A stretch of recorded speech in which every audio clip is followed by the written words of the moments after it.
हम पढ़ रहे थे हमारा 10th चैप्टर अकाउंट्स का, जो फॉर्मेट हमने एक सीखा था कंपैरेटिव बैलेंस शीट का। आज हम लोग उसके बाद वाला फॉर्मेट सीखेंगे। मैंने उसके पहले तुम्हें एक लेक्चर बनाया था जिसमें बैलेंस शीट और प्रॉफिट एंड लॉस का फॉर्मेट तुम्हें मैंने समझाया था। वो फॉर्मेट को एक बार फिर से याद कर लेना, बिकॉज प्रॉफिट एंड लॉस का फॉर्मेट अब तुम्हें यहाँ पे बनाने के लिए काम आएगा। बैलेंस शीट में तो मैंने बताया था कि सेम टू सेम तुम्हें क्या करना था, कॉपी करना था, लेकिन अब प्रॉफिट एंड लॉस का फॉर्मेट तुम्हें बनाना पड़ेगा। ठीक है, चलो फर्स्ट पहले हम लोग देखते हैं कि इसका कंपैरेटिव इनकम स्टेटमेंट कैसे बनेगा, या फिर comparative statement of profit and loss भी कह सकते हैं, या कंपैरेटिव इनकम स्टेटमेंट भी कह सकते हैं। ऊपर का जो ढांचा था वो सब कुछ क्या रहेगा, सेम रहेगा। खाली तुम्हें क्या करना है, पर्टिकुलर्स में जो लिखना है वो तुम्हें याद करना है। मतलब हमारा जो फॉर्मेट होगा वो क्या होगा, देखो comparative statement of profit and loss. ठीक है, पहले फॉर्मेट देख लेते हैं फटाफट हम लोग। तो फर्स्ट कॉलम तुम्हें कौन सा बनाना है, पर्टिकुलर्स का। फिर तुम्हें दो कॉलम याद है, सबसे पहले हम लोग कौन सा कॉलम लिखते थे याद करो, वहां पे तो प्रीवियस ईयर हम लोग लिखते थे, फिर हम लोग करंट ईयर लिखते थे। बस सेम हमें यहाँ पर भी याद रखना है।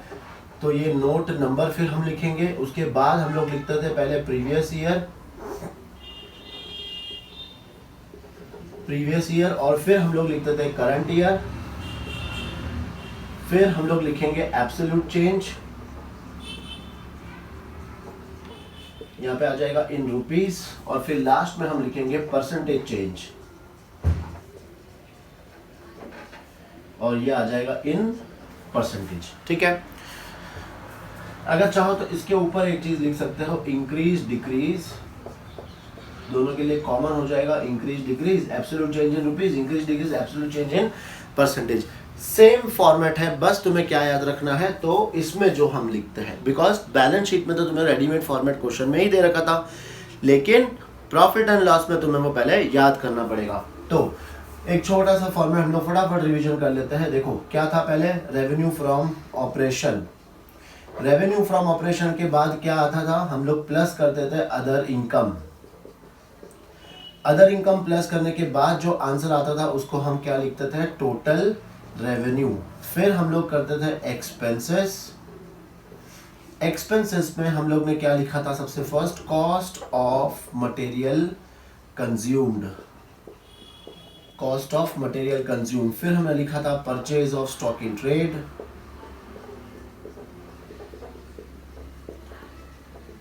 फिर था changes in inventory of WIP working progress, सब आ जाएगा इसमें। फिर इसके बाद था एम्प्लॉय बेनिफिट एक्सपेंसेस,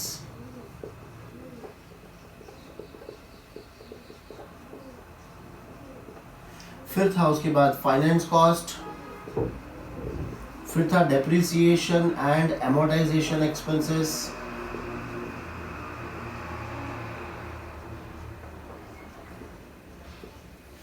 इसके बाद हम लोग ने लिखा था अदर एक्सपेंसेस।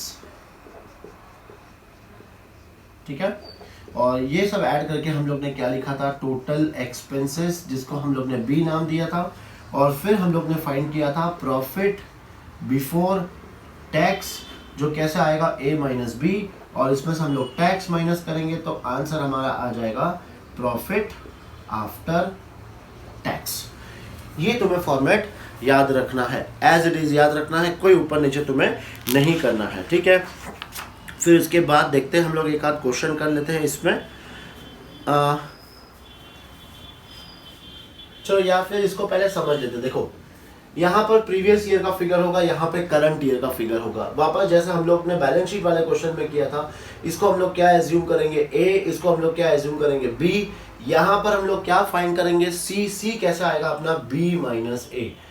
ठीक है, और यहाँ हमें क्या करना है, D कैसा आएगा, C divide by A into 100। बस सेम है, सब कुछ सेम है, सिर्फ क्या अलग है, तो ये फॉर्मेट। करते हैं इस पे क्वेश्चन हम लोग फटाफट। चलो पहले एक बार ये फॉर्मेट भी तुम लोग कॉपी कर लो। चलो अब कंपैरेटिव इनकम स्टेटमेंट पे एक हम लोग क्वेश्चन देखते हैं, जो है तुम्हारे पेज नंबर 357 पर, उदाहरण 4। पहले 4 करेंगे, फिर 3 भी करेंगे। 3 थोड़ा सा टफ है, लेकिन पहले उसके पहले हम लोग 4 करते हैं। देखते हैं, लाभ हानि खाते से ली गई निम्नलिखित सूचनाओं से जेड लिमिटेड का तुलनात्मक लाभ हानि खाता तैयार कीजिए। सिंपल सा क्वेश्चन है। एक हमें क्वेश्चन अभी देखो क्या दिया हुआ है, ऊपर ईयर 31 मार्च 2016 और आगे दिया है 31 मार्च 2017।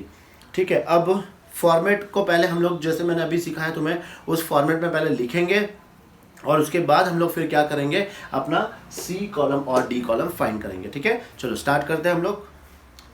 देखो हमें जो ईयर दिया है वो 31 मार्च 2016 और 31 मार्च 2017, तो हमें लिखना कैसे है, एज इट इज लिखना है।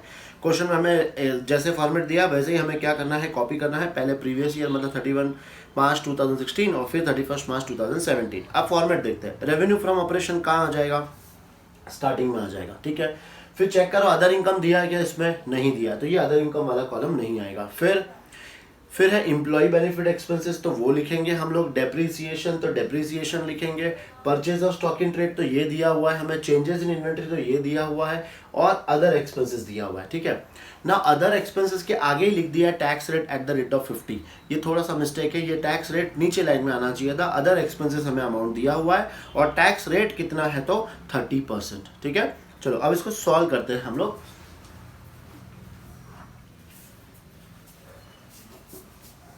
पूरा फॉर्मेट नहीं बनाना है तुम्हें, जितना क्वेश्चन में दिया है सिर्फ उतना ही तुम्हें बनाना है। देखो अब यहां पर हम लोग पहले क्या लिख देंगे, डेट 31 मार्च 2016 और यहां पर 31 मार्च 2017। ये आ जाएगा ए और ये आ जाएगा बी। ठीक है, नाउ रेवेन्यू फ्रॉम ऑपरेशन ये हमें दिया हुआ है। पहले हम लोग क्या करते हैं, फॉर्मेट बना लेते हैं इसका। तो रेवेन्यू फ्रॉम ऑपरेशन के बाद यहां पर क्या है, देखो हम लोग क्या लिखेंगे, एक्सपेंसेस, और इसी को हम लोग ए वर्ड दे देंगे। एक्सपेंसेस में लाइन से लिखना है हमें, तो सबसे पहले क्या आता है, कॉस्ट ऑफ मटेरियल, वो तो है ही नहीं। फिर क्या आता है, परचेज, परचेज क्या लिखा, purchase of stock in trade. चलो अमाउंट भी लिखते जाएंगे, कंफ्यूज नहीं होंगे हम लोग। 50 लाख और 70 लाख, यहाँ पर आ जाएगा 50 लाख, ये आ जाएगा 70 लाख। ठीक है, फिर purchase of stock in trade, purchase of stock in 25 lakh and 30 lakh, तो यहाँ पर लिख देंगे हम लोग 25 लाख, ये आ जाएगा 30 लाख। फिर purchase of stock in trade के बाद क्या आता है, चेंजेस इन इन्वेंट्री, तो ये लिख देंगे हम लोग यहाँ पर changes in inventories of stock in trade. ये है 1,50,000 और 2 लाख, तो यहाँ हम लोग लिख देंगे 1,50,000 और यहाँ हम लोग लिख देंगे 2 लाख। फिर इसके बाद आता है चेंजेस इन इन्वेंट्री के बाद आता है एम्प्लॉय बेनिफिट एक्सपेंसेस, तो हम लोग नेक्स्ट हम लोग लिखेंगे एम्प्लॉय बेनिफिट एक्सपेंसेस, जो दिया है 5 लाख और 6 लाख। ना कुछ धुरंधर सोच रहे होंगे कि सर लिखना तो है ये, तो आगे पीछे क्यों नहीं लिख सकते, नहीं, जैसे फॉर्मेट दिया है तुम्हें वही सेम फॉर्मेट को फॉलो करना है। फिर आएगा डेप्रिसिएशन एंड एमोर्टाइजेशन एक्सपेंसेस,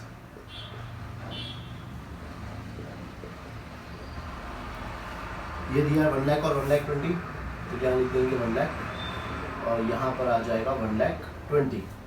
इसके बाद है अदर एक्सपेंसेस, तो वो लिख देंगे हम लोग यहाँ पर other expenses. Other expenses 2 lakh और 3 लाख दिया हुआ है, तो ये लिख देंगे हम लोग 2 लाख और यहाँ पर आ गया 3 लाख। नाउ एक्सपेंसेस सारे हो गए, तो हम लोग को यहाँ पे क्या करना पड़ेगा, इसका टोटल लेना पड़ेगा। टोटल एक्सपेंसेस जिसको हम लोग क्या नाम देंगे, बी। 25, 30, 31, 32, 33, 34, 50, ये टोटल आ रहा है 34,50,000। 30, 32, 38, 39, 40, 41, 42, 42, 20, इसका टोटल आ गया 42, 20। ये अपना क्या आ गया, बी वाला पार्ट। ठीक है, फिर हम लोग इसमें क्या फाइंड करेंगे, प्रॉफिट बिफोर टैक्स। ना ये प्रॉफिट बिफोर टैक्स कैसे आएगा, ए माइनस बी, मतलब 50 लाख में से हम लोग क्या माइनस करेंगे, 34,50,000, तो कितना आ जाएगा ये 15,50,000, ये आंसर आ गया। और 70 में से ये माइनस करेंगे तो ये आ जाएगा 27,80,000। ठीक है, ये भी आंसर सही है। फिर इसमें से हम लोग क्या माइनस करेंगे, tax. Tax at the rate हमें कितना दिया हुआ है 30%। नाउ 30% किसका फाइंड करना है, इसका, इस अमाउंट का हमें 30% फाइंड करना है। हम लोग एक बार आंसर लिख रहे हैं डायरेक्टली। इसका आंसर आ गया है 4,65,000 और इसका आंसर है 8,34,000।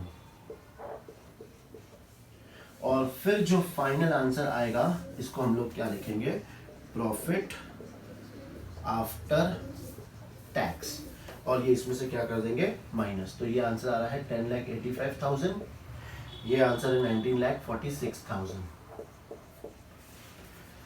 ठीक है, अब तुम्हें क्या करना है, ये वाला पार्ट, ये पार्ट क्या है, C equal to B minus A, मतलब ये इसमें से हम लोग माइनस करेंगे।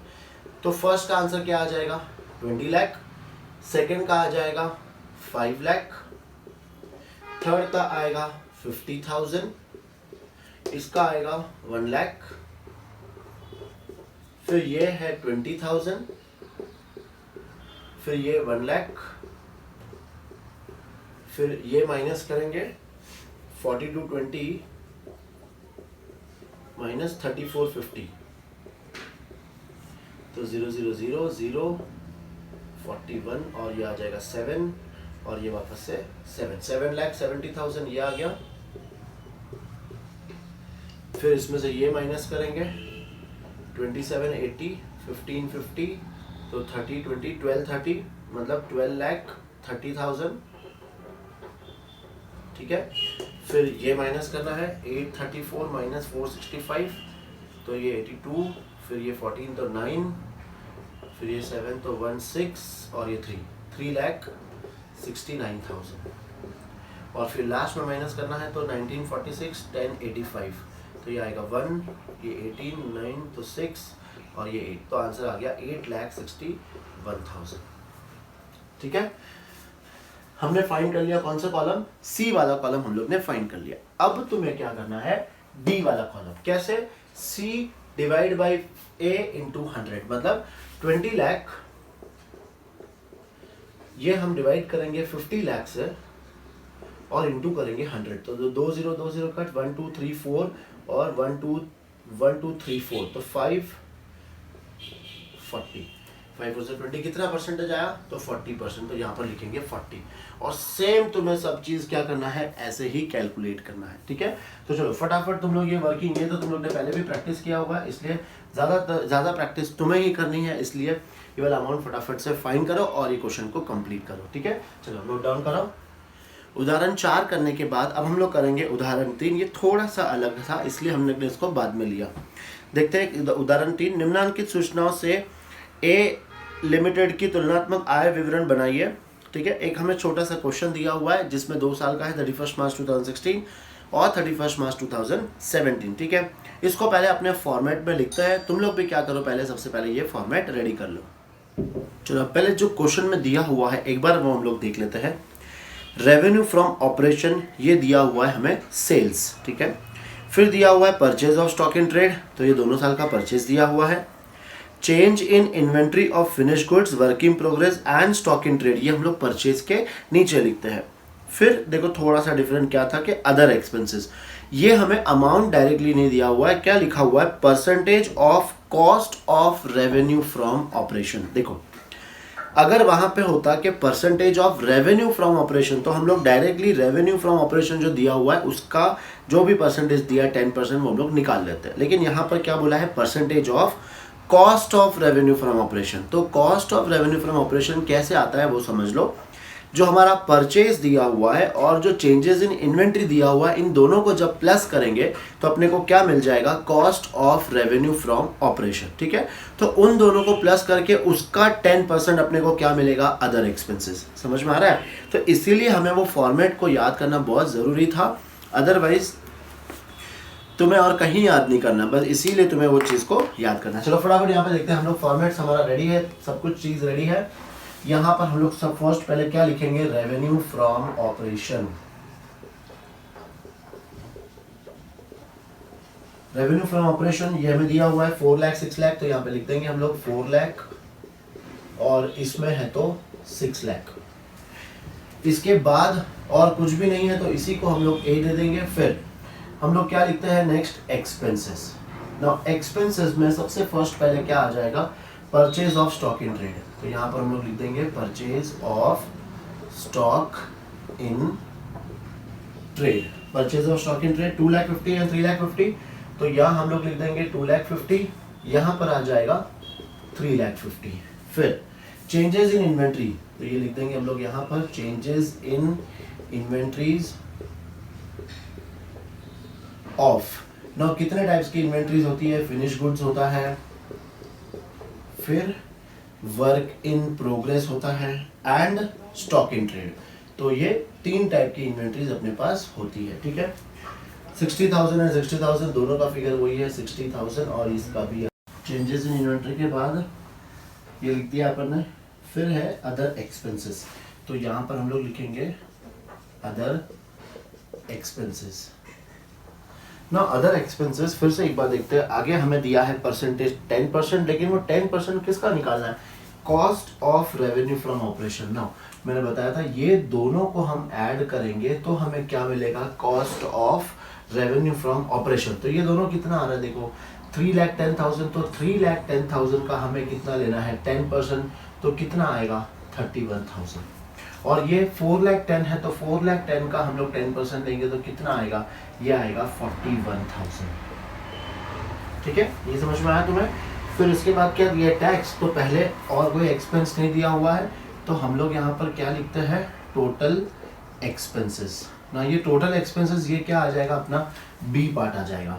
फिर अब ये बी पार्ट का टोटल ये कितना आएगा देखो, 250, 310, तो ये आ जाएगा 310, तो 3,41,000। ठीक है, फिर ये 410, तो 4,51,000 ये आ जाएगा।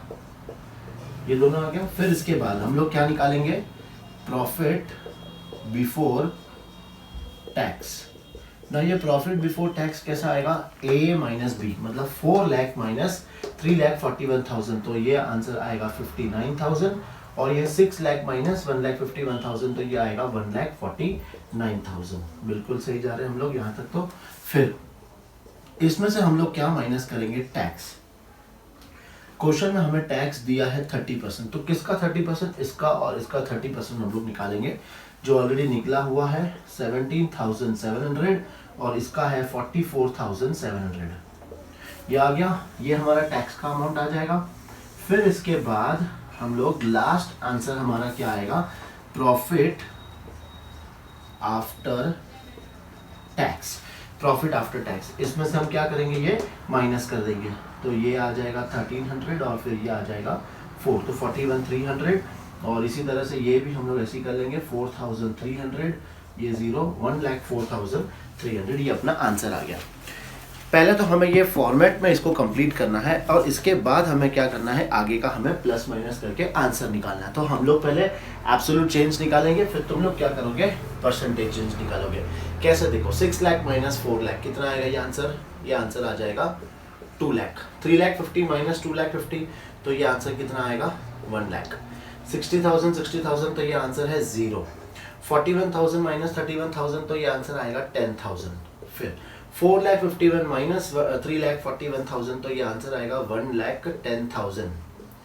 इसके बाद 1,49,000 माइनस 59, तो ये आ जाएगा 99,000।